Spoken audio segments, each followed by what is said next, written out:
नारायणं नमस्कृत्य नरं चैव नरोत्तमं देवीं सरस्वतीं व्यासं ततो जयमुदीरयेत्। भक्तिभक्त भगवंत गुरु चतुर नाम बपु एक, इनके पद वंदन किए नासहि विघ्न अनेक। पूर्व के प्रसंग में हम सभी ने श्रवण किया कि जन्मेजय के द्वारा जो सर्प सत्र किया जा रहा है उसमें बहुत सारे नाग आकर के उसमें गिर रहे हैं उसी यज्ञ कुंड में, और संपूर्ण नागों का नाश हो रहा है। कुछ एक नाग अभी अवशिष्ट बचे हैं। इतने में जो वासुकी नाग हैं वो बहुत दुखी हुए और अपनी बहन के पास में जाकर के बोले। वासुकी नाग ने अपनी बहन से कहा कि तद्वत्से ब्रूहि वत्सं स्वं कुमारं वृद्धसम्मतं ममाद्यत्वं सप्रत्यस्य मोक्षार्थं वेद वित्तमम्। उसने कहा कि हे वत्से, आज तुम बंधु बांधवों सहित मेरे जीवन को संकट से छुड़ाने के लिए वेद वेत्ताओं में श्रेष्ठ अपने पुत्र कुमार आस्तिक से कहो। वह बालक होने पर भी वृद्ध पुरुषों के लिए भी आदरणीय है, वही हमको छुड़ाएगा। सूत जी कहते हैं तब उस नाग कन्या ने अपने पुत्र को बुलाया और इस प्रकार से बोली, अहम तव पितुः पुत्र भ्रात्रा दत्ता निमित्ततः कालः च चायं संप्राप्तः तत्कुरुष्व यथा तथम। बेटा, मेरे भैया ने एक निमित्त को लेकर के तुम्हारे पिता के साथ में मेरा विवाह किया था, उसकी पूर्ति का आज अवसर आया है, अतः तुम यथावत रूप से उस उद्देश्य की पूर्ति करो। तब आस्तिक ने अपनी माता से पूछा कि मामा ने किस उद्देश्य से पिता के साथ में विवाह किया था, वह मुझे बताइए, मैं उसको जान करके वैसा ही ठीक ठीक प्रयत्न करूँगा और उस कार्य की सिद्धि के लिए प्रयत्न करूँगा। किम निमित्तम मम पितुर्दत्ता तुम मातुलेन में तन मामा चक्षु तत्वेन श्रुत्वा कर्तास्मि तत्तथा। तो उस समय सूत जी कहते हैं कि तदनंतर अपने भाई बंधुओं का हित चाहने वाली उस नाग कन्या ने अपने पुत्र से कहा, पन्नगानाम अशेषाणाम माता कद्रुरिति श्रुता तया सप्ता ऋषितया सुता यस्मान निबोधितम। तो पूर्व काल में नाग जो है अपनी माता के द्वारा श्रापित हो गए और वह कारण मैं तुमको बता रही हूँ। एक बार जो है अश्वों का राजा जो उच्चैश्रवा है उसके रंग को लेकर विनता के साथ कद्रू ने बाजी लगाई। उसमें यह शर्त थी जो हारे वह जीतने वाले की दासी बने। कद्रू उच्चैश्रवा की पूंछ काली बता चुकी थी, अतः उसने अपने पुत्र से कहा कि तुम लोग छल पूर्वक उस घोड़े की पूंछ काले रंग की कर दो। सर्प इससे सहमत न हुए। तब उन्होंने सर्पों को शाप देते हुए कहा, पुत्रों, तुम लोगों ने मेरे कहने से अश्वराज उच्चैश्रवा की पूंछ का रंग न बदलकर विनता के साथ जो मेरी दासी होने की शर्त थी उसमें उस घोड़े के संबंध में विनता के कथन को मिथ्या नहीं कर दिखाया। इससे जन्मेजय के यज्ञ में तुम लोगों को आग जलाकर भस्म कर देगी और तुम सभी मरकर प्रेतलोक को चले जाओगे। तां च सप्तवतीं देवः साक्षाल्लोक पितामहा एवमस्तुति तद्वाक्यं प्रोवाचानुमुचोद च। कद्रू ने जब इस प्रकार अपने पुत्रों को श्राप दिया, उसने इसीलिए श्राप दिया कि जब उसके जो कुछ पुत्र थे उसने मना कर दिया कि हम ऐसा गंदा कार्य नहीं करेंगे, क्योंकि यदि हम ऐसा करते हैं तो हम पाप के भागी होंगे। और कद्रू चाहती थी कि हमारे पुत्र हमारी बात को सत्य करने के लिए उस अश्व की पूंछ में जाएं और जिससे उस पूंछ का रंग काला दिखाई पड़ेगा तो विनता हमारी दासी बन जाए। तो उसने अपने पुत्रों को श्राप दे दिया। तो कुछ पुत्र घबरा गए और वो जाकर के उसमें उसकी उच्चैश्रवा की पूंछ में जाकर के लिपट गए। तो जो नाग जो सर्प नहीं गए थे उनके लिए वह श्राप था। जब यह श्राप उसने दिया था तब साक्षात लोक पितामह ब्रह्मा जी ने एवमस्तु कहकर उस कद्रू के वचन का अनुमोदन कर दिया। तात मेरे भाई वासुकी ने भी उस समय पितामह की बात सुनी थी। फिर अमृत मंथन का कार्य हो जाने पर देवताओं की शरण में गए और देवता लोग मेरे भाई की सहायता से उत्तम अमृत पाकर अपना मनोरथ सिद्ध कर चुके थे। अतः वे मेरे भाई को आगे करके पितामह ब्रह्मा के पास गए। वहाँ समस्त देवताओं ने नागराज वासुकी के साथ रहकर पितामह ब्रह्मा जी को प्रसन्न किया। उन्हें प्रसन्न करने का उद्देश्य यह था कि माता का वह शाप इन वासुकी पर लागू न हो।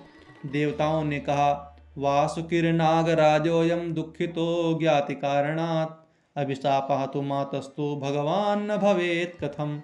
देवताओं ने कहा कि हे भगवान, ये नागराज वासुकी अपने भाई के दुख के लिए बहुत दुखी हैं। अपनी जाति के जो इनके भाई हैं, जो नाग हैं, उनके लिए बहुत दुखी हैं।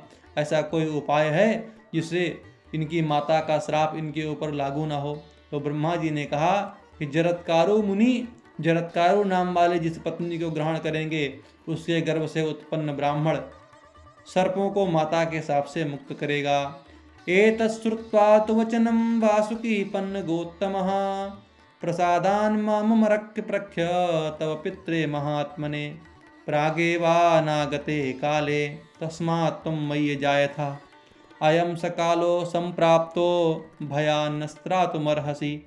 तो देवताओं के समान तेजस्वी पुत्र ब्रह्मा की वह बात सुन करके नागश्रेष्ठ वासुकी ने मुझे तुम्हारे महात्मा पिता की सेवा में समर्पित कर दिया। यह अवसर आने से बहुत पहले इसी निमित्त मेरा विवाह किया गया था। तदनंतर उन महर्षि द्वारा मेरे गर्भ से तुम्हारा जन्म हुआ। जन्मेजय के सर्प यज्ञ का वह पूर्व निर्दिष्ट काल आज उपस्थित हुआ है। आज उस यज्ञ में निरंतर सर्प जल रहे हैं, अतः तुम भय से उन सबका उद्धार करो। मेरे भाई को भी उस भयंकर अग्नि से बचा लो। न मोघम तु कृतं तत्स्यात् यदहं तव धीमते पित्रे दत्ता विमोक्षार्थम कथम वा पुत्र मन्यसे। जिस उद्देश्य को लेकर तुम्हारे बुद्धिमान पिता की सेवा में मैं दी गई थी वह व्यर्थ नहीं जाना चाहिए। बेटा, सर्पों को इस संकट से बचाने के लिए तुम क्या उचित समझते हो? सूत जी कहते हैं कि माता के ऐसा कहने पर आस्तिक ने कहा, माँ, जैसी आज्ञा है वैसा ही करूँगा। इसके बाद वे दुख पीड़ित वासुकी को जीवन दान देते हुए बोले, अहम ताम मोक्षयिष्यामि वासुके पन्नगोत्तम तस्माच्छापान महासत्व ममेतत् सत्यमेतद् ब्रवीमिते। महान शक्तिशाली नागराज वासुके, मैं आपको माता के उस शाप से छुड़ा दूंगा। मैं आपसे ये सत्य कहता हूँ। भव स्वस्थमना नाग नहीं ते विद्यते भयम प्रयतिश्चे तथा राजन्यथा श्रेयो भविष्यति। नागप्रवर, आप निश्चिंत रहें, आपके लिए कोई भय नहीं है। राजन, जैसे भी आपका कल्याण होगा मैं वैसा प्रयत्न करूँगा। न मे वाग्नृतं प्राह स्वैरे स्वपि कुतोऽन्यथा तं वै नृपवरं गत्वा दीक्षितं जनमेजयं वाग्भिर्मङ्गलभुक्ताभिः तोषयिष्येऽद्य मातुल यथा स यज्ञो नृपतेर्निवर्तिष्यति सत्तम। मैंने कभी हंसी मजाक में भी झूठी बात नहीं कही है, फिर इस संकट के समय तो कह ही कैसे सकता हूँ। सत्पुरुषों में श्रेष्ठ मामा जी, सर्प यज्ञ के लिए दीक्षित नृपश्रेष्ठ जन्मेजय के पास जाकर अपनी मंगलमयी वाणी से आज उन्हें ऐसा संतुष्ट करूँगा जिससे राजा का वह यज्ञ बंद हो जाए। ससंभवाय नागेंद्र मयि सर्वं महामते नते मयि मनो जातु मिथ्या भवितुमर्हति। महाबुद्धिमान नागराज, मुझमें सब कुछ करने की योग्यता है, आप इस पर विश्वास रखें। आपके मन में मेरे प्रति जो आशा है, भरोसा है, वह मिथ्या नहीं हो सकता। वासुकी ने कहा, आस्तिक परिघूर्णामि हृदय में विदीर्यते दिशो न प्रतिजानामि ब्रह्मदंड निपीड़िता। हे आस्तिक, इस समय जो यज्ञ हो रहा है उसमें ऐसे मंत्र पढ़े जा रहे हैं जिसके कारण वह जो माता का शाप है, आज ब्रह्मदंड से पीड़ित होने के कारण मुझे चक्कर आ रहा है, मेरा विदीर्ण हृदय हो रहा है, मुझे दिशाओं का ज्ञान नहीं हो रहा है। ऐसा मुझे लगता है कि मैं जाकर के अभी उसी में कूद जाऊं। न समतास्तया कार्य कथंचित पन्न गोत्तम। आस्तिक जी ने कहा कि हे नागप्रवर, आपको मन में किसी प्रकार संताप नहीं करना चाहिए।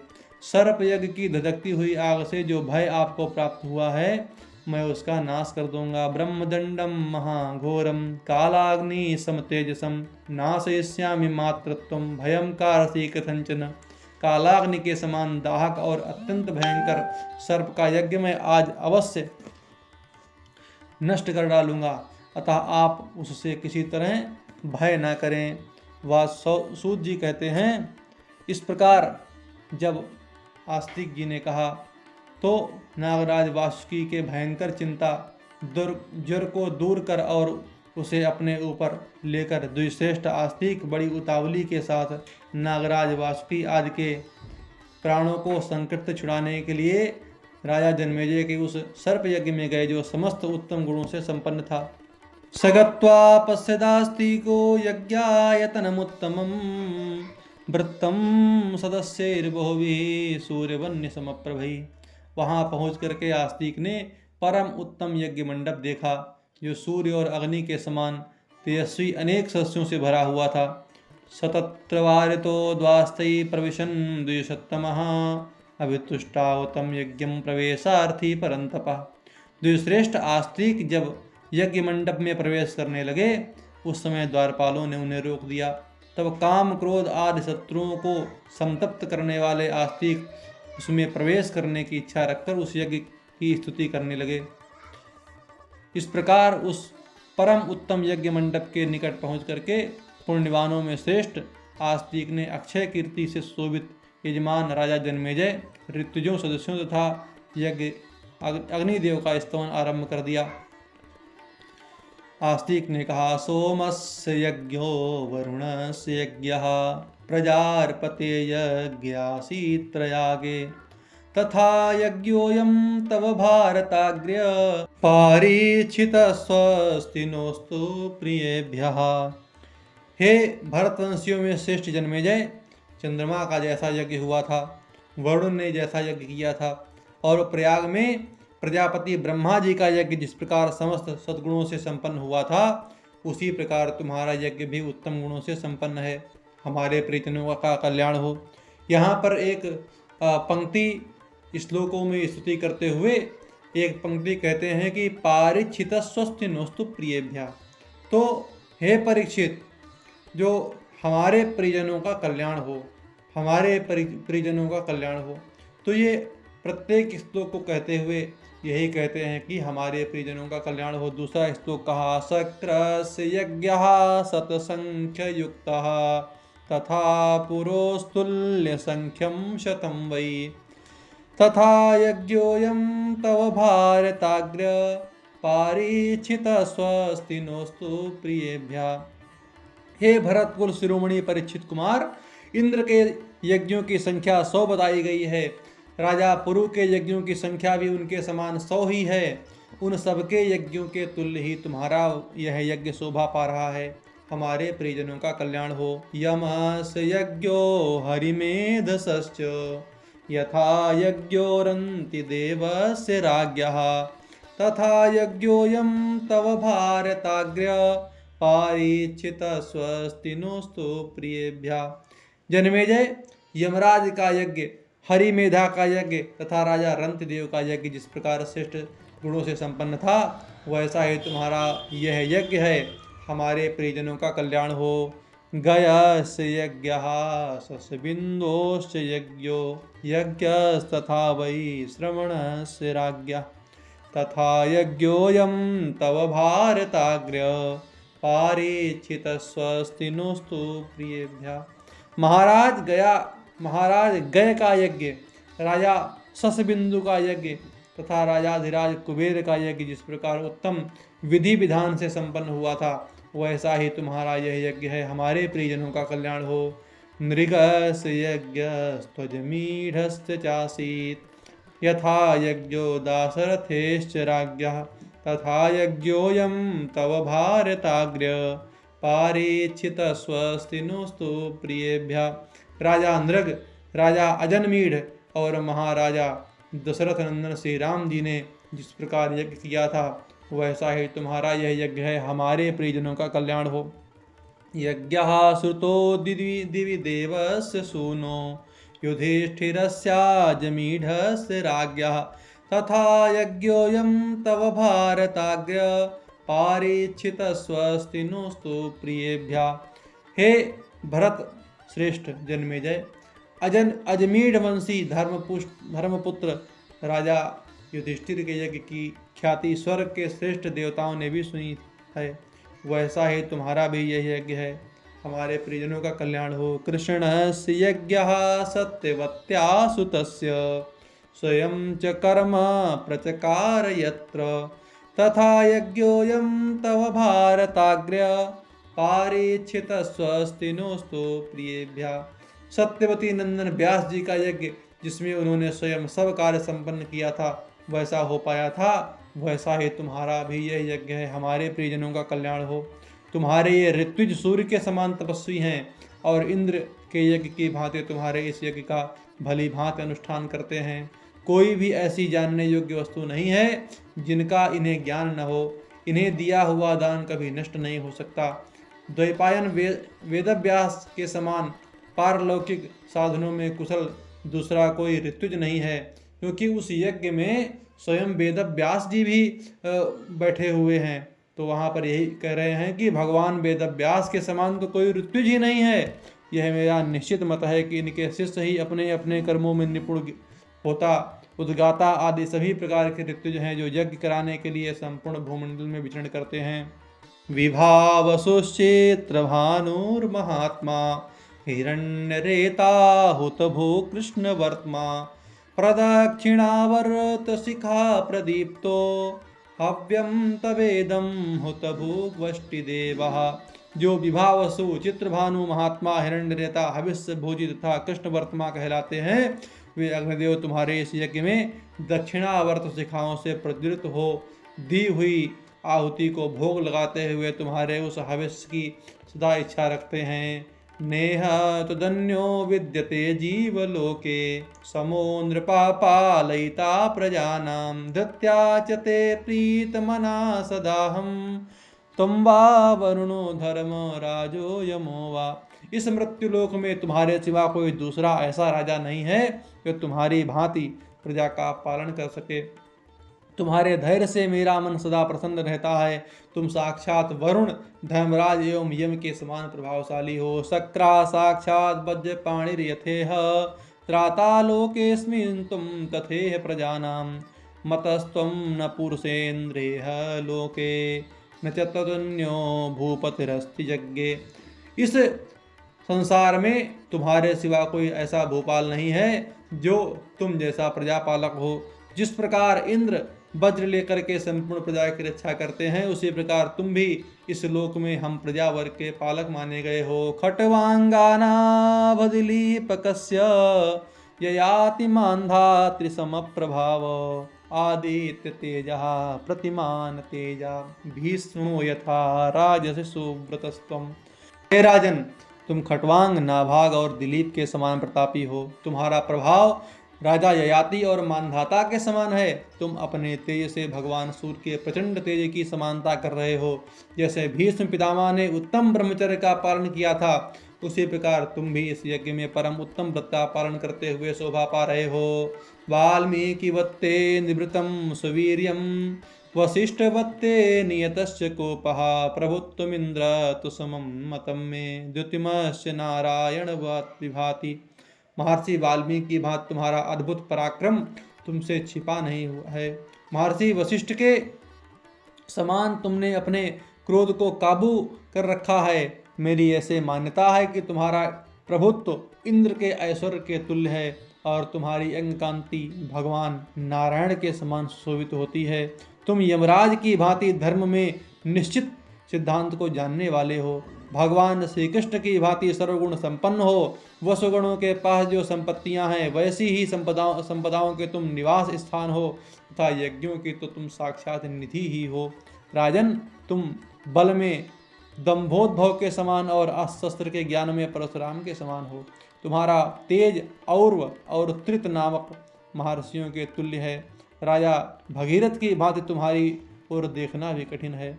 सूत जी कहते हैं कि आस्तिक के इस प्रकार स्तुति करने पर राजा जन्मेजय, सदस्य, ऋत्विज और अग्निदेव सभी बड़े प्रसन्न हुए। इन सबके मनोभाव तथा बाह्य चेष्टाओं को लक्ष्य करके राजा जन्मेजय इस प्रकार से बोले।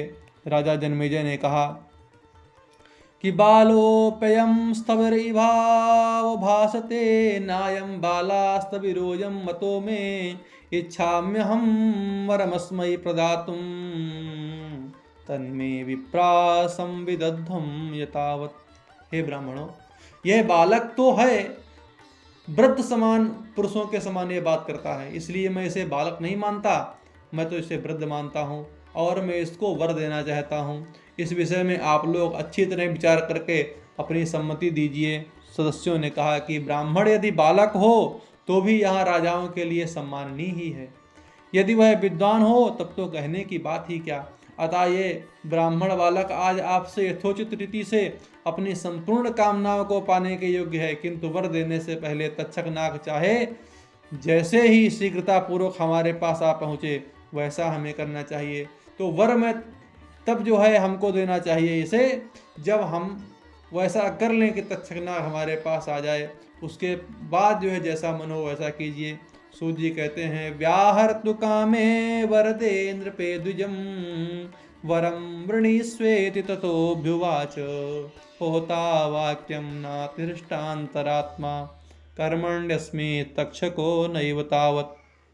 तदनंतर वर देने के लिए उद्यत राजा जन्मेजय विप्रवर आस्तिक से यह कहना ही चाहते थे कि तुम मुँह मांगा वर मांग लो। इतने में ही होता, जिनका मन अधिक प्रसन्न नहीं था, बोल उठा, हमारे इस यज्ञ कर्म में तक्षक नाग तो अभी तक आया ही नहीं। जन्मेजय ने कहा कि ब्राह्मणों, जैसे भी हो यह कर्म पूरा हो जाए और जिस प्रकार वे तक्षक नाग शीघ्र यहाँ आ जाए, आप लोग पूरी शक्ति लगाकर वैसा ही प्रयत्न कीजिए, क्योंकि मेरा असली शत्रु तो वह तक्षक ही है। ऋतुजों ने कहा कि राजन, हमारे शास्त्र जैसा कहते हैं तथा अग्निदेव जैसी बात बता रहे हैं, उसके अनुसार तो तक्षक नाग भय से पीड़ित हो इंद्र के भवन में छिपा हुआ है। यथा सूतो लोहिताक्षो महात्मा पौराणिको वेदितवान पुरस्तात् सराजानं प्राह पृष्ठस्तदानीं यथाहुर्विप्रास्तद्वेदतन्मृदेव। लाल नेत्रों वाले पुराण वेत्ता महात्मा सूत जी ने पहले ही यह बात सूचित कर दी थी कि तब राजा ने सूत जी से इस विषय में पूछा। पूछने पर उन्होंने राजा से कहा कि नरदेव, ब्राह्मण लोग जैसी बात कह रहे हैं वह तो ठीक ही है। राजन, पुराण को जानकर मैं यह कह रहा हूँ कि इंद्र ने तक्षक को वर दिया है। नागराज, तुम यहाँ मेरे समीप सुरक्षित होकर के सर्वशत्रु की आग से तुम्हें कोई भय नहीं होगा, तुम हमारे पास सुरक्षित हो, ऐसा इंद्र ने पहले ही कह दिया है। यह सुनकर के जन्मेजय बहुत संतप्त हो उठे और कर्म के समय होता को इंद्र सहित तक्षक नाग का आकर्षण करने के लिए प्रेरित करने लगे। जब ऐसा मंत्र पढ़ने की इच्छा करने लगे जैसे इंद्र सहित तक्षक आ जाए, तब होता ने एकाग्र चित्त होकर के मंत्रों सहित इंद्र सहित तक्षक का आवाहन किया। तब स्वयं देवराज इंद्र विमान पर बैठकर आकाश मार्ग से चल पड़े। उस समय संपूर्ण देवता सब ओर से घेर कर उन महानुभाव इंद्र की स्तुति कर रहे थे। अप्सराएं, मेघ, विद्याधर भी उनके पीछे पीछे आ रहे थे। तक्षक नाग उन्हीं के उत्तरीय वस्त्र में छिपा हुआ था। भय से उद्विग्न होने के कारण तक्षक को तनिक भी चैन नहीं आता था। इधर राजा जन्मेजय तक्षक का नाश चाहते हुए कुपित होकर पुनः ब्रह्मवेत्ता ब्राह्मणों से बोले कि विप्रवण, यदि तक्षक नाग इंद्र के विमान में छिपा हुआ है तो उसे इंद्र के साथ ही अग्नि में गिरा दो। इंद्रस्य भवने विप्रादि नागास तक्षकः तमिंद्रेणैव संहितं पातयध्वं विभावसौ। सूत जी कहते हैं, राजा जन्मेजय के द्वारा इस प्रकार तक्षक की आहुति के लिए प्रेरित होता ने इंद्र के समीपवर्ती तक्षक का अग्नि में आवाहन किया, उसके नाम की आहुति डाली।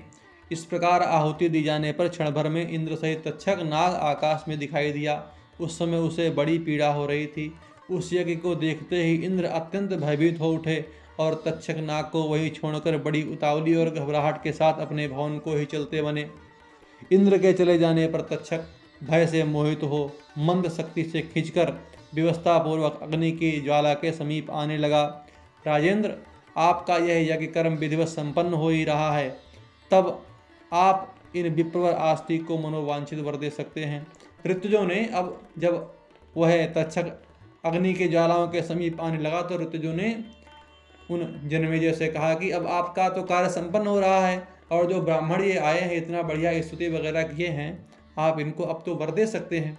जन्मेजय ने कहा, बालाभिरूपमस्य तवा प्रमेय वरम प्रयच्छामि यथानुरूपम वृणीषु यत्ते विमतं हृदि स्थितं तत्ते प्रदास्याम्यपि चेददेयम्। जन्मेजय ने कहा कि ब्राह्मण बालक, तुम अप्रमेय हो, तुम्हारी प्रतिभा की कोई सीमा नहीं है। मैं तुम जैसे विद्वान के लिए वर देना चाहता हूँ। तुम्हारे मन में जो अभिष्ट कामना हो उसे बताओ, वह देने योग्य न होगी तो भी मैं तुम्हें अवश्य दे दूंगा। ऋतुजो ने कहा कि राजन, यह तक्षक नाग अब शीघ्र ही तुम्हारे वश में आ रहा है। वह बड़ी भयानक आवाज़ में चीत्कार कर रहा है। उसकी भारी चिल्लाहट अब सुनाई देने लगी है। नूनम मुक्तो वज्रभृता स नागो। अब निश्चित रूप से इंद्र ने उस तक्षक नाग को त्याग दिया है। उसका विशाल शरीर मंत्र द्वारा आकृष्ट होकर स्वर्ग से नीचे गिर रहा है। वह आकाश में चक्कर काटता हुआ अपनी सुध बुध खो चुका है और बड़े वेग से लंबी सांसें छोड़ता हुआ अग्निकुंड के समीप आ रहा है। सूत जी ने कहा कि सौनक, नागराज तक्षक अब कुछ ही क्षणों में अग्नि की ज्वाला में गिरने वाला था। उस समय आस्तिक ने यह सोचा कि यही वर मांगने का अच्छा अवसर है। राजा को वर देने के लिए प्रेरित किया। आस्तिक ने कहा कि वरम ददासि चेन मह्यम वृणोमि जनमेजय सत्रम ते विरमत्वेतन न पते युरिहोरगा। राजा जनमेजय, यदि तुम मुझे वर देना चाहते हो तो सुनो, मैं मांगता हूँ कि तुम्हारा यह यज्ञ बंद हो जाए और अब इसमें सर्प न गिरने पावे। तो आस्तिक के ऐसा कहने पर वे परीक्षित कुमार जनमेजय खिन्न चित्त होकर के बोले, सुवर्णम रयतम गाश्च यच्चान्यमन्यसे विभो तत्ते दद्याम्बरम विप्पन निवर्तेत क्रतुर्मम। तो हे विप्रवर, आप सोना, चांदी, गऊ, अन्य अभीष्ट वस्तुओं को जिन्हें आप ठीक समझते हो मांग लें। प्रभो, वह मुँह मांगा वर मैं आपको दे सकता हूँ, किंतु यह यज्ञ बंद नहीं होना चाहिए।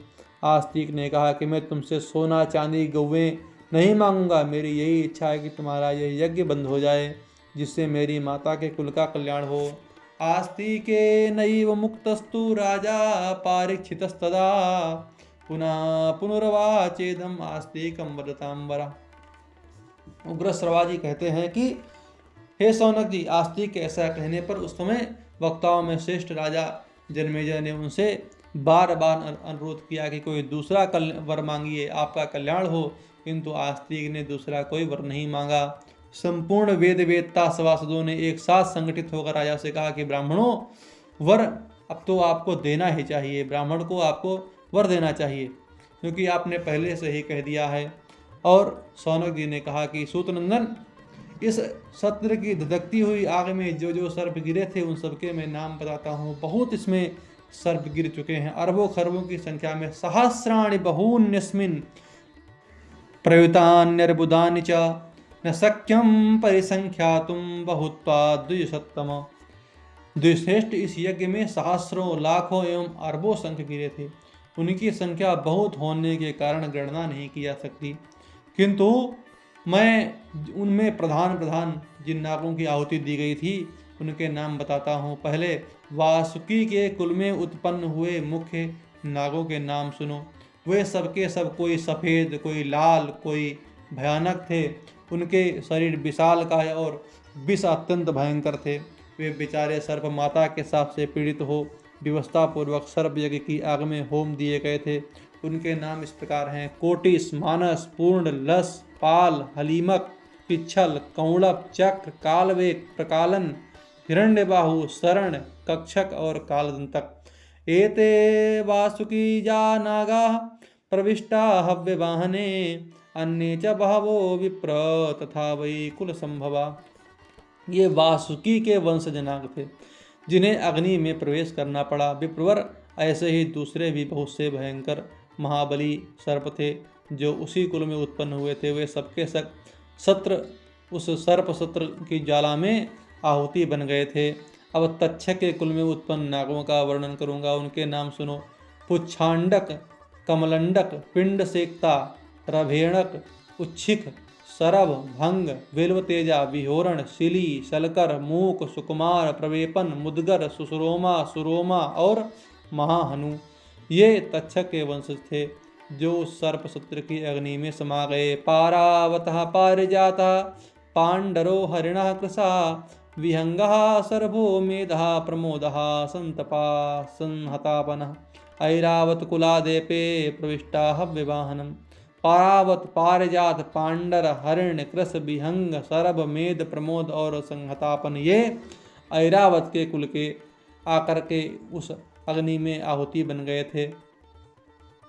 अब तुम मुझसे कौरव्य के कुल के उत्पन्न हुए नागों के नाम सुनो। ऐरकहा कुंडलो वेणी वेणी स्कंधा कुमारका बाहुका श्रृंगवीरस्य धूर्तकहा प्रातरातको कौरव्य कुल जातास्त्वेते प्रविष्टा हव्यवाहनम। तो ऐरक कुंडल वेणी वेणी स्कंदक कुमारक बाहुक और संगवीर और धूर्तक प्रातर आतक ये कौरव्य कुल के नाग अग्नि में जल मरे थे। इस प्रकार धृतराष्ट्र कुले जाता शृणु नागान्यथाथम। अब धृतराष्ट्र के कुल में उत्पन्न नागों के नाम मुझसे सुनो। वे वायु के समान वेगशाली और अत्यंत विषैले थे। उनके नाग शंकुकर्ण, पिठरक, कुठार, मुख सेचक, पूर्णांगद, पूर्णबाहु, प्रहास, शकुनी, दरी, अमाहठ, कामठक, सुषेण, मानस, अव्यय, भैरव, मुंड, वेदांग, पिशंग, उद्रपारक, ऋखभ, वेगवान, नाग, पिंडारक, महाहनूर, रत्नांग, सर्वसारंग, समृद्ध, पटवासक, वराहक, वीरणक, सुचित्र, चित्रवेगी, पराशर, तरुणक, मणि, स्कंद और आरुणि ये धृतराष्ट्र वंशी नाग थे। इस प्रकार मैंने अपने कुल की कीर्ति बढ़ाने वाले मुख्य मुख्य नागों का वर्णन किया है। उनकी संख्या बहुत है, इसलिए सबका नामोल्लेख नहीं किया। इन सबकी संतानों और संतानों के संतति की जो अग्नि प्रज्वलित अग्नि में जल मरी थी गणना नहीं की जा सकती। किसी के 3 सिर थे तो किसी के 7, किसी के 10 सिर वाले नाग थे। उनके विष प्रयलाग्नि के समान दाहक थे। वे बड़े भयंकर नाग थे। उनके शरीर विशाल और वेगवान थे। वे ऊंचे तो ऐसे थे मानो पर्वत के शिखरों। ऐसे नाग लाखों की संख्या में यज्ञ आगे की कुंड की आहुति बन गए थे। उनकी लंबाई चौड़ाई 1-1, 2-2, 3-3 योजन तक की थी। वे इच्छानुसार रूप धारण करने वाले तथा इच्छानुरूप बल पराक्रम से संपन्न थे। वे सबके सब धधकती हुई अग्नि के समान भयंकर विष में जल मरे थे। माता के साप रूपी ब्रह्मदंड से पीड़ित होने के कारण वे उस महासत्र में जलकर भस्म हो गए थे। इस प्रकार उनके नाग की संख्या और उनके नाम बताए। यज्ञ की समाप्ति पर अब आस्तिक का सर्पों से एक वर यहाँ पर प्राप्त किया है, उसका वर्णन अब सुनिए। शौनक जी से अब सूत जी कहते हैं कि आस्तिक के संबंध में यह एक और अद्भुत बात मैंने सुन रखी है कि जब राजा जन्मेजय ने उनसे पूर्वोक्त रूप से वर मांगने का अनुरोध किया और उनके वर मांगने पर इंद्र के हाथ से छूटकर वह तक्षकनाग आकाश में ही ठहर गया, तब महाराज जन्मेजय को बड़ी चिंता हुई, क्योंकि अग्नि पूर्ण रूप से प्रज्वलित थी और उसमें विधिवत आहुति दी जा रही थी, तो भी भय से पीड़ित तक्षकनाग उस अग्नि में नहीं गिरा। सूत, उस यज्ञ में बड़े बड़े मनीषी ब्राह्मण उपस्थित थे, क्या उन्हें ऐसे मंत्र नहीं सूझे जिनसे तक्षक शीघ्र अग्निकुंड में आ गिरे? क्या कारण था जो तक्षक अग्निकुंड में न गिरा? गृहश्रवा जी ने कहा कि शौनक जी, इंद्र के हाथ से छूटकर नागप्रवर तक्षक भय से थर्रा उठा। उसकी चेतना लुप्त हो गई थी। उस समय आस्तिक ने उसे लक्ष्य करके 3 बार इस प्रकार कहा, ठहर जा, ठहर जा, ठहर जा। अर्थात आस्तिक जी ने ही उसको स्वर्ग में ही बीच में ही रोक दिया था।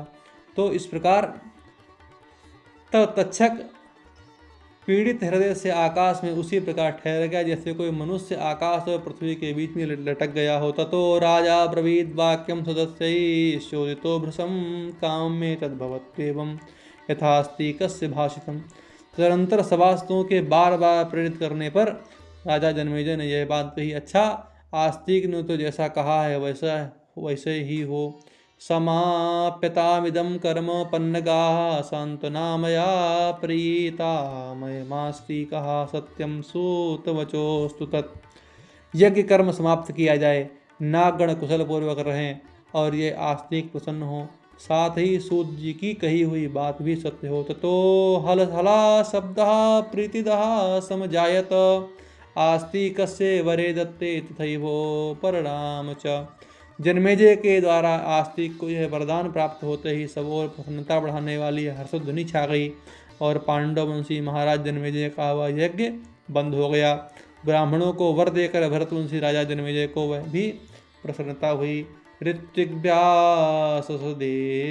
ये तत्रासन समागता तेभ्यश्च प्रदो वित्तं शतशोऽथ सहस्रशः उस यज्ञ में जो ऋत्विज और सदस्य पधारे थे उन सबको राजा जन्मेजय ने सैकड़ों और सहस्रों की संख्या में धनदान दिया।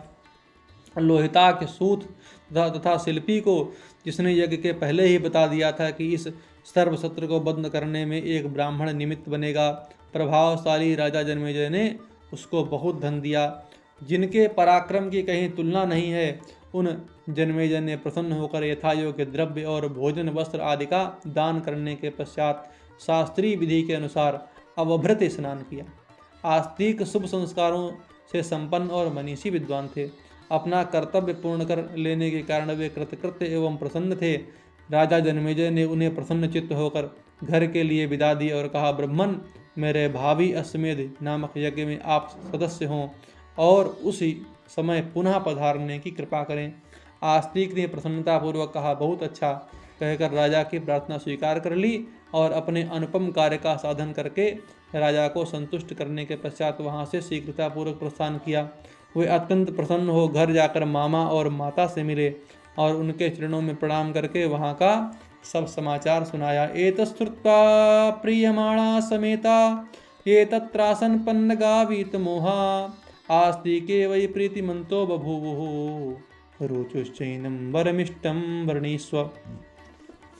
सूत जी कहते हैं कि हे शौनकादि ऋषियों, सर्प सत्र से बचे हुए जो नाग मोह रहित हो उस समय वासुकी नाग के यहाँ उपस्थित थे, वे सब आस्तिक के मुख से उस यज्ञ के बंद होने का समाचार सुनकर बड़े प्रसन्न हुए। आस्तिक पर उनका बहुत प्रेम बढ़ गया और उनसे बोले कि वत्स, तुम कोई अभीष्ट वर मांग लो। भूयो भूयः सर्वसस्ते ब्रुवस्तम किम ते प्रियम करवाण्यमाद्य विद्वान् प्रीता वयं मोक्षिताश्चैव सर्वे कामं किम ते करवाणमाद्य वत्स। वे सब के सब बार बार कहने लगे कि विद्वान, आज हम तुम्हारा कौन सा प्रिय कार्य करें। वत्स, तुमने हमें मृत्यु के मुख से बचाया है, अतः हम सब लोग तुमसे बहुत प्रसन्न हैं। बोलो, तुम्हारा कौन सा मनोरथ पूर्ण करें। आस्तिक जी ने कहा कि हे नागगण, लोक में जो ब्राह्मण अथवा कोई दूसरा मनुष्य प्रसन्न चित्त होकर मेरे इस धर्ममय उपाख्यान का पाठ करे, उसे आप लोगों से कोई भय न हो। ये सुनकर सभी सर्प बहुत प्रसन्न हुए और अपने भांजे से बोले कि वत्स, तुम्हारी यह कामना पूर्ण हो। हे भग्निपुत्र, हम बड़े प्रेम और नम्रता से युक्त होकर तुम्हारे इस मनोरथ को पूर्ण करते हैं। जो कोई असित, अर्तिमान और सुनीत मंत्र का दिन अथवा रात के समय स्मरण करेगा, उसे सर्पों से कोई भय नहीं होगा।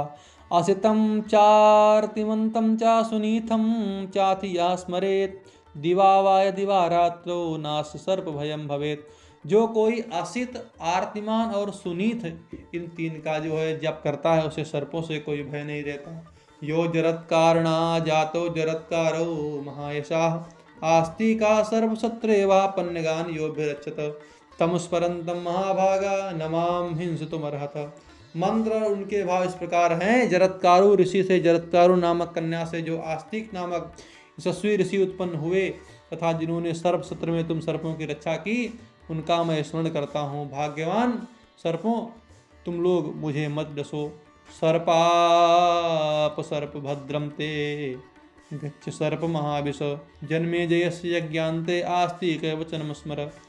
हे महाविषधर सर्प, तुम भाग जाओ, तुम्हारा कल्याण हो। तुम जाओ, जन्मेजय के यज्ञ की समाप्ति में आस्तिक को तुमने जो वचन दिया था उसका स्मरण करो। आस्तिकस्य वचा श्रुत्वा यः सर्पो न निवर्तते सदधा भिद्यते मूर्धनि सिंस वृक्ष फलम यथा। जो सर्प आस्तिक के वचन की शपथ सुनकर भी नहीं लौटेगा, उसके फनके शीशम के फल के समान सैकड़ों टुकड़े हो जाएंगे। विप्रवर, हे सौनक जी, उस समय वहां आए हुए प्रधान नागराजों के इस प्रकार कहने पर महात्मा आस्तिक को बड़ी प्रसन्नता हुई।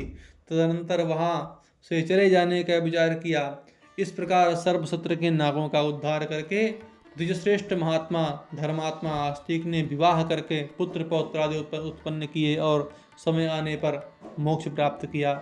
इत्याख्यानं मयास्तिकं यथावत्तो कीर्तितं यत्कीर्तयित्वा सर्पेभ्यो न भयं विद्यते क्वचित्। इस प्रकार मैंने आपसे आस्तिक के उपाख्यान का यथावत वर्णन किया है, जिसका पाठ कर लेने पर कहीं भी सर्पों से भय नहीं होता। यथा कथितवान् ब्रह्मन् प्रमतिः पूर्वजस्तव पुत्राय रुरवे प्रीतः पृच्छते भार्गवोत्तम। यद्वाक्यं श्रुतवांश्चाहं तथा च कथितं मया आस्तिकस्य कवेर विप्र श्रीमच्चरितमादितः।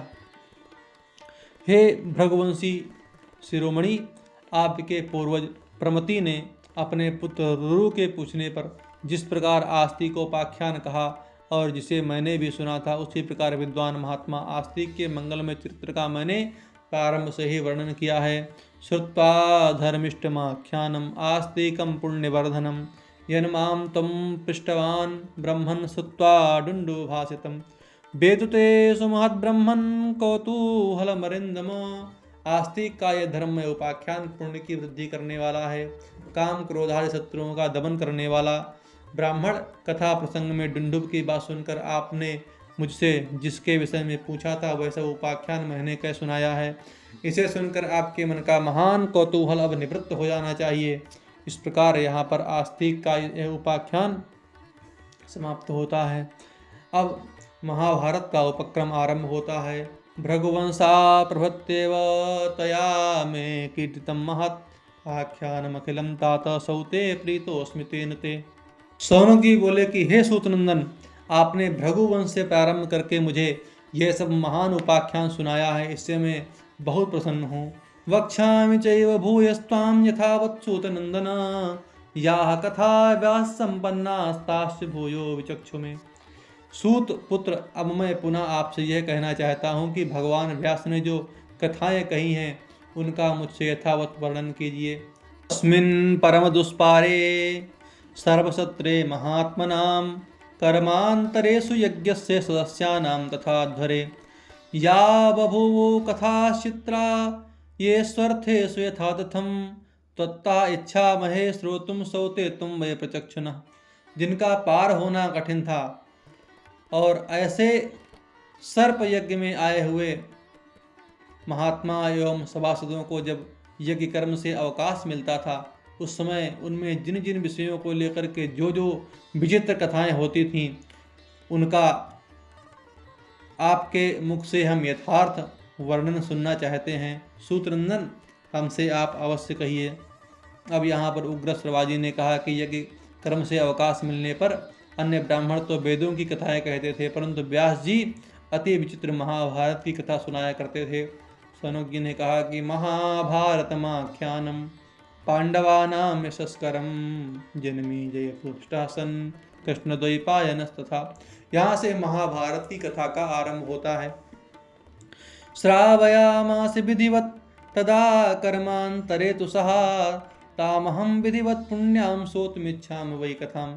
सौनक जी ने कहा कि हे सूतनंदन, महाभारत नामक इतिहास तो पांडवों के यश का विस्तार करने वाला है। सर्प यज्ञ के विभिन्न कर्मों के बीच में अवकाश मिलने पर जब राजा जन्मेजय प्रश्न करते थे, तब व्यास जी उन्हें विधि पूर्वक महाभारत की कथा सुनाते थे। मैं उस पुण्यमय कथा को विधि पूर्वक सुनना चाहता हूँ। यह कथा पवित्र अंतःकरण वाले महर्षि वेदव्यास के हृदय रूपी समुद्र से प्रकट हुए सब प्रकार के शुभ विचार रूपी रत्नों से परिपूर्ण है। आप इस कथा को मुझे सुनाइए।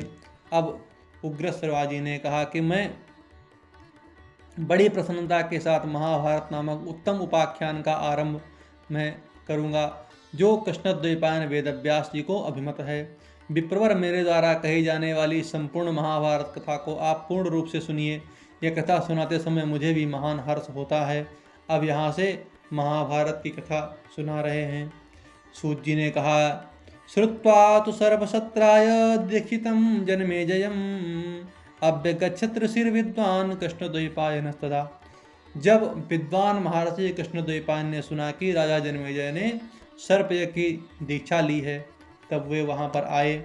जनयामासयं काली शक्ते पुत्रात् पराशरात् कन्नैव यमुनाद्वीपे पांडवानां पितामहम्। वेदव्यास जी को सत्यवती के कन्यावस्था में ही शक्तिनंदन पराशर से यमुना के द्वीप में उत्पन्न किया था। वे पांडवों के पितामह हैं। जन्म लेते ही उन्होंने अपनी इच्छा से शरीर को बढ़ा लिया तथा उन महायशस्वी व्यास जी को अंगों और इतिहासों सहित संपूर्ण वेदों, उन परमातत्व का ज्ञान भी प्राप्त हो गया, जिसे कोई तपस्या, वेदाध्ययन, व्रत, उपवास, शम, दम, यज्ञ आदि के द्वारा भी प्राप्त नहीं कर सकता। उन व्यास जी को वह अंगों सहित संपूर्ण परमात्म तत्व का ज्ञान प्राप्त हो गया था। विव्यासैकं चतुर्धायो वेदं वेदविदां वरः परावरज्ञो ब्रह्मर्षि कवि सत्यव्रतः शुचिः। वे वेद वेदताओं में श्रेष्ठ थे। उन्होंने एक ही वेद को 4 भागों में विभक्त किया था। ब्रह्मर्षि व्यास जी परब्रह्म और अपर ब्रह्म के ज्ञाता, कवि, त्रिकालदर्शी, सत्यव्रत परायण तथा परम पवित्र हैं। यहाँ पांडुम धृतराष्ट्रम चा विदुरम चाप्यजीजनत शांतो संततिम तन्वन पुण्य कीर्तिर्महायशा। उन्होंने ही शांतनु की संतान परंपरा का विस्तार करने के लिए पांडु, धृतराष्ट्र तथा विदुर को जन्म दिया था। जन्मेजय से राजर्षे समहात्मा सुधस्तथा विवेश सहिता शिष्यैर्वेद वेदांग पार गई। उन महात्मा व्यास ने वेद वेदांगों के पारंगत विद्वान शिष्यों के साथ उस महर्षि राजा जन्मेजय के यज्ञ मंडप में प्रवेश किया। वहां पहुंच करके उन्होंने सिंहासन पर बैठे हुए राजा जन्मेजय को देखा, जो बहुत से सभासदों के द्वारा इस प्रकार घिरे हुए थे मानो देवराज इंद्र देवताओं से घिरे हुए हों। तथा मूर्धाभिषक्तैश्च नाना जनपदेश्वरै ऋत्विग्भिर्ब्रह्मकल्पैश्च कुशलैर्यज्ञ संस्तरे। जिनके मस्तकों पर अभिषेक किया गया था, ऐसे अनेक जनपदों के राजा तथा यज्ञानुष्ठान में कुशल ब्रह्मा के समान योग्यता वाले ऋत्विज भी उन्हें सब ओर से घेरे हुए थे। भरत श्रेष्ठ राजर्षि जन्मेजय महर्षि व्यास को आया देख करके बड़ी प्रसन्नता के साथ में उठकर खड़े हुए और अपने सेवकगणों के साथ तुरंत ही उनकी अगवानी करने के लिए चल पड़े। कांचनम विष्टरम तस्मै सदस्यानुमतः प्रभो आसनम कल्पयामास यथा शक्रो बृहस्पति। जैसे इंद्र बृहस्पति जी को आसन देते हैं, उसी प्रकार राजा ने सदस्यों की अनुमति लेकर के व्यास जी के लिए सुवर्ण का विष्टर देकर आसन की व्यवस्था की। तत्रोपविष्टम वरदम देवर्षि गणपूजितम पूजयामास राजेन्द्रः शास्त्रदृष्टेन कर्मणा। देवर्षियों के द्वारा पूजित वरदायक व्यास जी जब वहां बैठ गए, तब राजेंद्र जन्मेजय ने शास्त्रीय विधि के अनुसार उनका पूजन किया। उन्होंने अपने पितामह श्री कृष्णद्वैपायन को विधि विधान के साथ पद्य, आचमनी, अर्घ और गौ भेंट की, जो इन वस्तुओं को पाने के अधिकारी थे। पांडव वंशी जन्मेजय से वह सब पूजा ग्रहण करके गौ के संबंध में अपना आदर व्यक्त करते हुए व्यास जी उसमें बड़े प्रसन्न हुए। पितामह व्यास जी का प्रेम पूर्वक पूजन करके जन्मेजय का चित्त प्रसन्न हो गया। वे उनके पास बैठकर कुशल मंगल पूछने लगे। भगवान पितम दृष्टा कुशलम प्रतिवेद्य च सदस्यैः पूजिता सर्वैः सदस्यान् प्रत्यपूजयत। भगवान व्यास ने भी जन्मेजय की ओर देखकर अपना कुशल समाचार बताया तथा अन्य सभासदों द्वारा सम्मानित हो उनका भी सम्मान किया। ततस्तु सहिता सर्वैः सदस्यैर्जन्मेजयः इदं पश्चाद्विजश्रेष्ठं परिपृच्छत् कृतांजलि। तदनंतर सब सदस्यों के साथ में राजा जन्मेजय ने वहाँ पर हार जोड़ करके व्यास जी से इस प्रकार प्रश्न किया कि आप कौरवों और पांडवों को प्रत्यक्ष देख चुके हैं, अतः मैं आपके द्वारा वर्णित उनके चरित्र को सुनना चाहता हूँ। कुरूणाम पांडवानाम च भवान प्रत्यक्षदर्शिवान तेषां चरित्रमिच्छामि कथ्यमानं त्वया द्विज। तो वे तो रोग द्वेष आदि के दोषों से रहित सत्कर्म करने वाले थे, उनमें भेद बुद्धि कैसे उत्पन्न हुई तथा प्राणियों का अंत करने वाला उनका वह महायुद्ध किस प्रकार हुआ। पितामहानां सर्वेषां देवैनानिष्टचेतसां कार्षणेनैतमन्माचक्ष यथावृत्तं द्विजोत्तम। जान पड़ता है प्रारब्ध ने ही प्रेरणा करके मेरे सब पितामह प्रपितामह के मन में युद्ध रूपी अनिष्ट में मन लगा दिया होगा। उनके इस संपूर्ण वृत्तांत का आप यथावत रूप से वर्णन करें। सूत जी ने कहा कि जन्मेजय की यह बात सुन करके श्री कृष्णद्वैपायन व्यास जी ने पास में बैठे हुए अपने शिष्य वैशंपायन को उस समय इस प्रकार आदेश दिया कि कुरूणाम पांडवानां च यथा भेदो भवत्पुरा तदस्मै सर्वमाचक्ष यन्मत्ता सुतवानसि। वैशंपायन से कहा कि पूर्व काल में कौरवों और पांडवों में जिस प्रकार फूट पड़ी थी, जिसे तुम मुझसे सुन चुके हो, वह सब इस समय इन राजा जन्मेजय को सुनाओ। गुरोर वचनमाज्ञाय सतो विप्रे विप्रसवस्तदा आचक्षे तथा सर्वम इतिहासम पुरातनम रागे तस्मै सदस्येभ्यः पार्थिवेभ्यश्च सर्वशः भेदं सर्वविनाशं च कुरु पांडवयोस्तदा। उस समय गुरुदेव व्यास जी की आज्ञा पा करके द्विजश्रेष्ठ वैशंपायन ने राजा जन्मेजय, सभासद तथा अन्य सब भूपालों से कौरव पांडवों में जिस प्रकार फूट पड़ी थी उसका जिस प्रकार वहाँ सर्वनाश हुआ था वह सब पुरातन इतिहास कहना आरंभ कर दिया।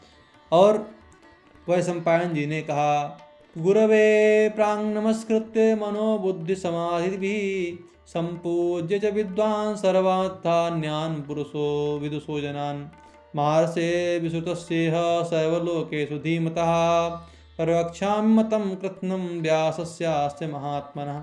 राजन, मैं सबसे पहले श्रद्धा भक्ति पूर्वक एकाग्रचित्त से अपने गुरुदेव व्यास जी महाराज को साष्टांग नमस्कार करके संपूर्ण द्विजों तथा अन्य विद्वानों का समाधान करते हुए यहाँ संपूर्ण लोक में विख्यात महर्षि एवं महात्माओं इन परम बुद्धिमान व्यास जी के मत का पूर्ण रूप से वर्णन करता हूँ। श्रोतुम पात्रम ऋत्यराजस्त्वं प्राप्ये मां भारतीं कथां गुरुर्वक्त परिस्पंदो मनः प्रोत्साहति में।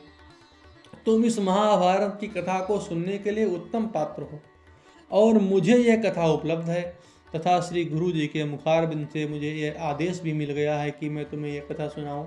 इससे मेरे मन को बड़ा उत्साह प्राप्त होता है। शृणु राजन यथा भेदः कुरु पांडवयोरभूत् राज्यार्थे द्यूत संभूतो वनवासस्तथैव च यथा च युद्धमभवत् पृथ्वी क्षयकारकं तत्तेऽहं कथयिष्यामि पृच्छते भरतर्षभ। राजन, जिस प्रकार कौरव और पांडवों में फूट पड़ी वह प्रसंग सुनो। राज्य के लिए तो जुआ खेला गया, उनमें फूट हुई और उसी के कारण पांडवों का वनवास हुआ। भरत श्रेष्ठ, जिस प्रकार पृथ्वी के वीरों का विनाश करने वाला महाभारत युद्ध हुआ वह तुम्हारे प्रश्न के अनुसार मैं तुमसे कहता हूँ। मृते पितरिते वीरा वनादेत सुमंदिरम न चिरादेव विद्वांसो वेदे धनुषिचा भवन। अपने पिता महाराज पांडु के स्वर्गवासी हो जाने पर वे वीर पांडव वन से अपने राजभवन में आकर रहने लगे। वहां थोड़े ही दिनों में वे वेद और धनुर्वेद के पूरे पंडित हो गए। सत्व वीर ओज से संपन्न होने के कारण पांडव लोग पूर्ववासियों के प्रेम और सम्मान के पात्र थे। उनके धन संपत्ति और यश की वृद्धि होने लगी। ये सब देख करके कौरव उनके उत्कर्ष को सह न सके। ततो दुर्योधनः क्रूरः कर्णश्च सहसौ बलः तेषां निग्रह निर्वासान् विविधास्ते सभा समाभरन्। तब क्रूर दुर्योधन, कर्ण और शकुनी तीनों ने मिलकर के पांडवों को वश में करने या देश से निकाल देने के लिए नाना प्रकार के प्रयत्न करना आरंभ कर दिया। शकुनी की सम्मति से चलने वाले सूरवीर दुर्योधन ने राज्य के लिए भांति भांति के उपाय करके पांडवों को पीड़ा दी। ददावत विषम पापो भीमाय धृतराष्ट्रजः जरयामास तद्वीरः सहान्येन वृकोदरः। उस पापी धृतराष्ट्र के पुत्र भीम ने भीमसेन को विष दे दिया, किंतु वीरवर भीमसेन ने भोजन के साथ उस विष को भी पचा लिया।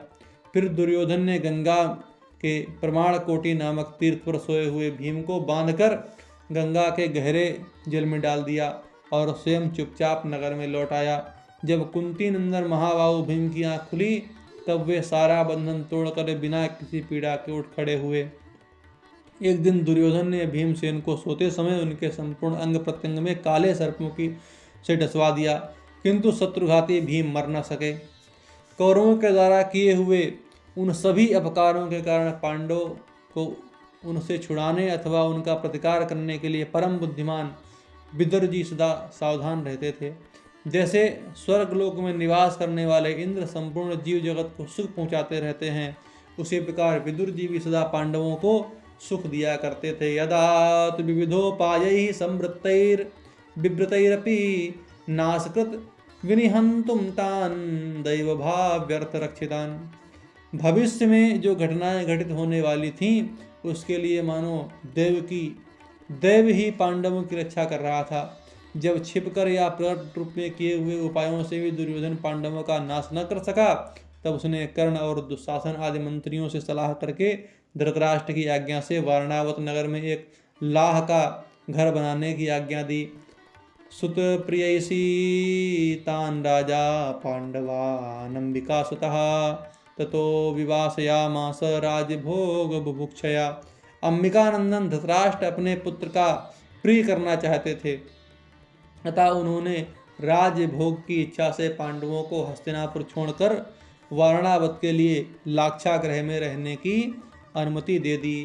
ते प्रातिष्ठन्त सहिता नगरान्नागसवाहयात् प्रस्थाने च भवन मंत्री छत्ता तेषां महात्मनां तेन मुक्ता जतुगृहान् निशीथे प्राद्रवन वनम। माता सहित पांचों पांडव एक साथ हस्तिनापुर से प्रस्थित हुए। उन महात्मा पांडवों के प्रस्थान काल में विदुर जी सलाह देने वाले हुए। उन्हीं की सलाह एवं सहायता से पांडव लोग लाक्षागृह से बचकर आधी रात को वहां वन से भाग निकले थे। ततः संप्राप्य कौन्तेया नगरम वारणावतम निवसन्त महात्मानो मात्रा सा परंतपा धृतराष्ट्रेण चाज्ञप्ता उषता जाते जातुषे गृहे। धृतराष्ट्र की आज्ञा से शत्रुओं का दमन करने वाले कुंती कुमार महात्मा पांडव वारणावत नगर में आकर लाक्षागृह में अपनी माता के साथ में रहने लगे। पुरोचन से सुरक्षित हो सदा सजग रहकर उन्होंने 1 वर्ष तक वहां निवास किया। फिर विदुर की प्रेरणा से पांडवों ने एक सुरंग खुदवाई। तत्पश्चात वे शत्रु संतापी पांडव उस लाक्षागृह में आग लगा पुरोचन को दग्ध करके भय से व्याकुल हो माता सहित सुरंग द्वारा वहां से निकल भागे। ददृशुर्दारुणं रक्षो हिडिम्बं वननिर्झरैः हत्वा तं राक्षसेन्द्रं भीता समवबोधनात्। तत्पश्चात वन में एक झरने के पास उन्होंने एक भयंकर राक्षस को देखा जिसका नाम हिडिम्ब था। राक्षसराज हिडिम्ब को मारकर पांडव लोग प्रकट होने के भय से रात में ही वहां से दूर निकल गए। उसमें उन्हें धृतराष्ट्र के पुत्रों का भय सता रहा था।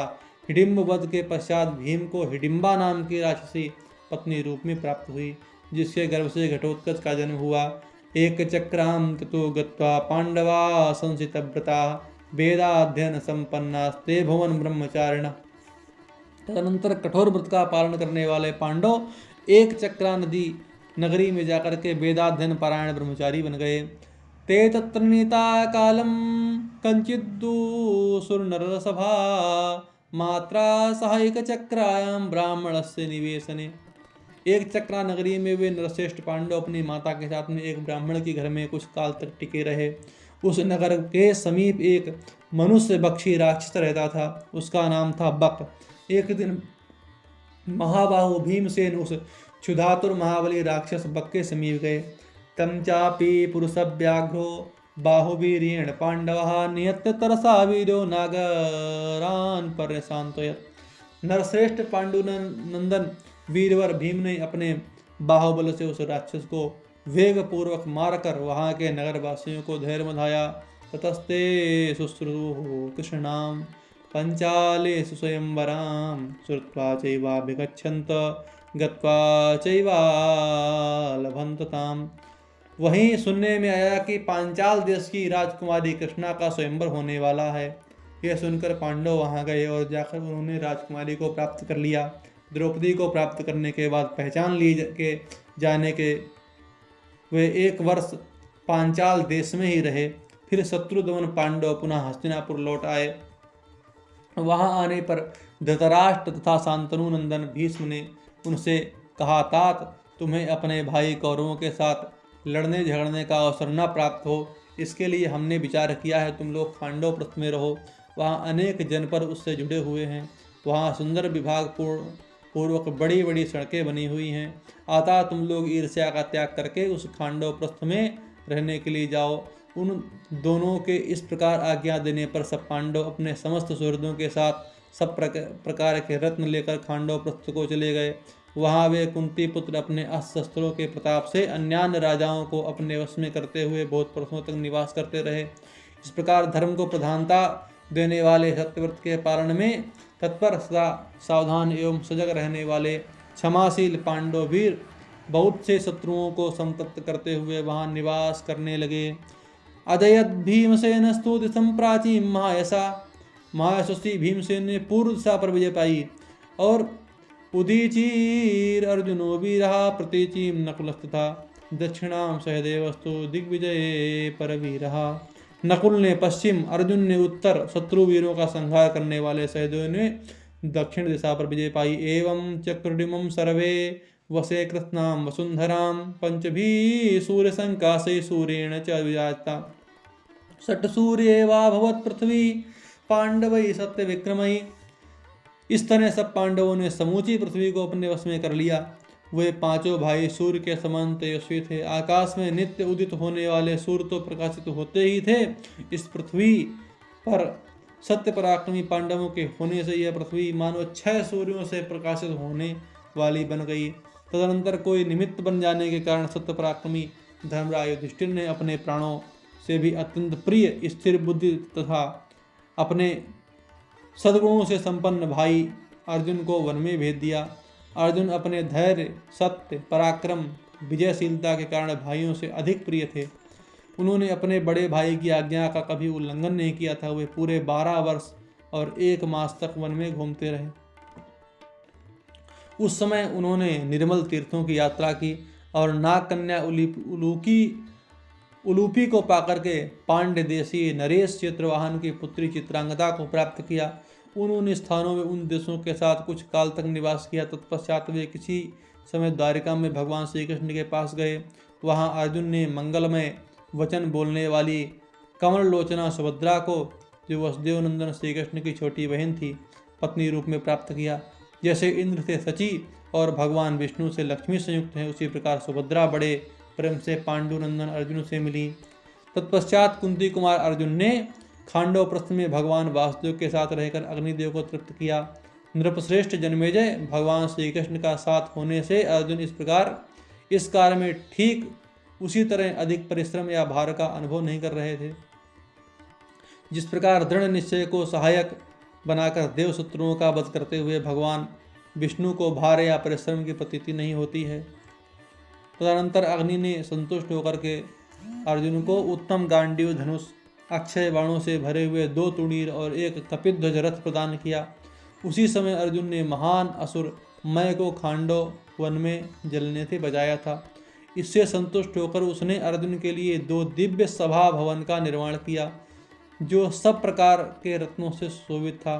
खोटी बुद्धि वाले मूर्ख दुर्योधन के मन में उस सभा को लेने के लिए लोभ पैदा हो गया।